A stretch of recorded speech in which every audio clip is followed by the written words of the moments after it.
for? I liked this, but I didn't love it. I thought the art is great, and I think the pacing was great, and the characters were right on. The thing that was disappointing to me was the first page. They set it up as, I can't believe it, the Muppet Show, they have the newscaster talking about how the Muppet Show is finally in comic book form, and then the page starts to flip, and he's like, hey, what are you doing? And I wanted to see a little more, which is funny, and I wanted to see a little more of that. I felt like what the Muppets do so well, both, you know, when they're doing the Muppet Show on TV, it's a parody of TV.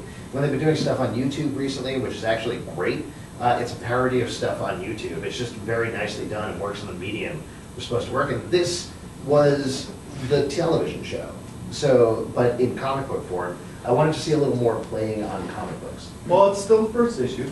No, I'm done. But I think you're doing a great job, and hopefully it'll keep up the good work, and then hopefully do the things that you want. Yeah, I really hope it does the things that I want. Cool. All right, let's move on and talk about Miss Marvel, number 37. Ms. Marvel. Wow, Mrs. Marvel. It's The unclear last what she issue, she married. got married to Mr. Marvel. So the Ms means it's unknown. Yeah. She doesn't. She's not subscribing to your patriarchy. Oh, yeah, Zelvin. They know about my Patreon. So, there we go. All right. So, That would be me. spoiler, not really. Miss Marvel dead. Boo. Miss Marvel. You can't stop saying Miss. Carol Danvers dead. Everyone's that way in that book. Yeah, but she's not, right? No, she's dead. Boo. I read them. What? They can turn on you quick, man. Yeah, no, I'm certain I read it. I worked Talk on a little it. bit about what went into the decision to kill off Carol Danvers. It's a lot of what Brian Reed was building towards through most of it. It was good timing because we want to play with Carl Selkin, who's taken over as Miss Marvel, as Norman Osborn's henchwoman. There's some difficulty in there. It's, you know, much like we were discussing before the New Avengers. There is difficulty when you're managing a character who's showing up in a team book written by, I don't know, the most powerful guy in the industry. But the decision was made. I mean, it's it's a lot of what Brian Reed was working towards, and it was a good way to take her off the table. He's been playing a lot with her over the years. Carol Danvers has many different identities as a hero, and just her struggling to find that one identity and get herself back, and it seemed like the natural avenue to take that story.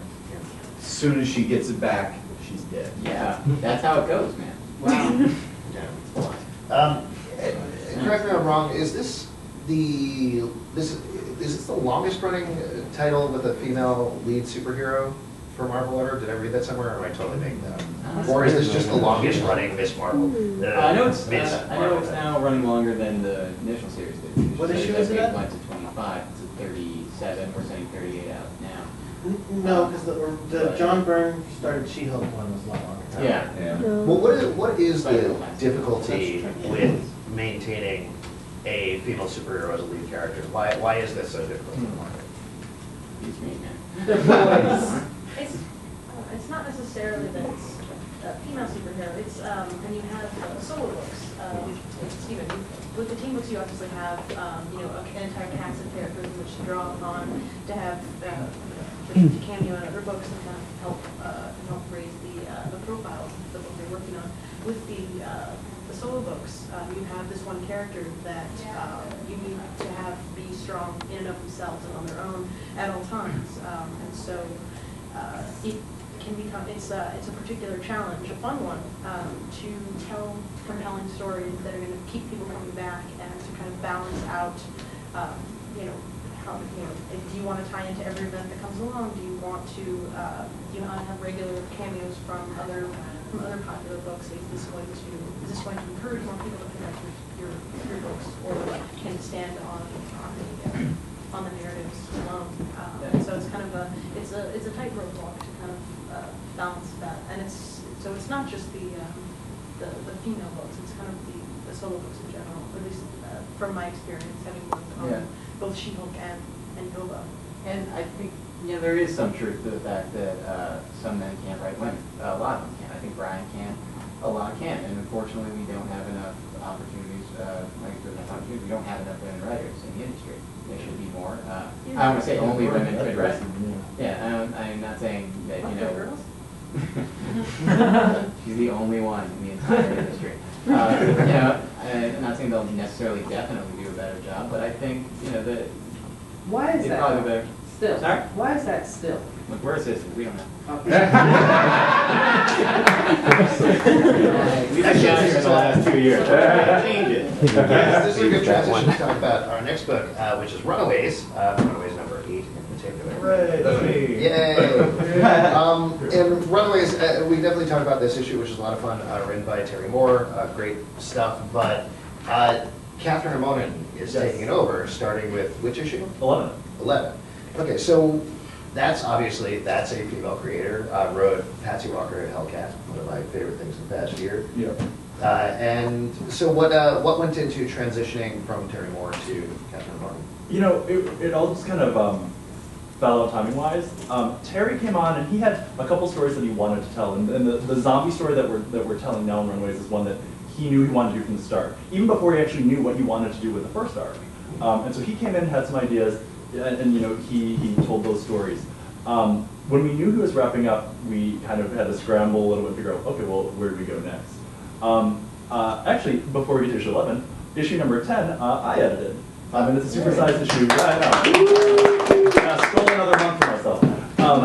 But that one, I brought in Chris Yost and a couple female artists because I wanted to, mix things up a little bit. Sarah Pichelli and Emma Rios.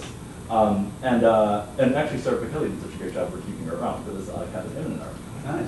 But moving into Kathryn, she did a really, really nice job with Patsy. There's a really clear voice, that accompanies Patsy, and she kind of nailed like the quirkiness of it. And then she came around to us and said, like, hey, I happen to be a big Runaways fan, and we thought, well, we don't really know where Runaways is going. Maybe this is a good opportunity. Do you have any ideas for what you might do with the book? And she just came back with this awesome pitch, and it was what Terry's doing is kind of his take on the Runaways, just like Joss kind of did his take on the Runaways. And Kathryn's it's certainly her take, but there's something about its essence that's just so undeniably Runaways that it was like hired, They run away. But I mean, and that's all the thought that went into it. It was just like, great, you're on. So when is that super pitch going to go into effect then? You'll feel it right from the start. Okay. I think some of the themes that she tackles, and this is because, I really do think because she's a female writer, the way she sits down and she thinks about the angles, there's of course action and everything, but that's not how she eases into her story. Right from the get-go, you understand what theme she's dealing with in terms of, these are teenage kids who, whose parents were evil and they, basically, had a hand in their end. And then, they've been on the run since, that's a scary thing if you're, 12, like Molly is or whatever. And so, right from the get-go, she starts to pick up on some of those things, and it just kind of snowballs from there.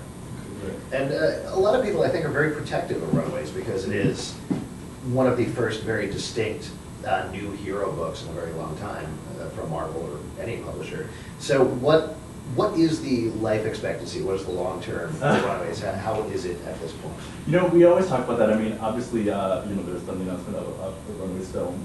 And that's something we're constantly playing around with that. And it comes down to, do we have stories to tell, I think, at this point. With Runaways, Kathryn's got her thing going on, and we'd certainly, love her to have the opportunity that Terry did, and Joss and whatnot, to tell her Runaway stories. And certainly, obviously, as long as readers keep picking it up, we'd love putting it on the stand as well. But who knows? I don't know where Kathryn's going to take us. I don't know, in turn, then, who the next creator might be that will show up, on our doorstep with some great ideas as well. It's one of those, I hate to say it, but yeah, we'll just have to wait and see. Sure. Think about my runaway pitch.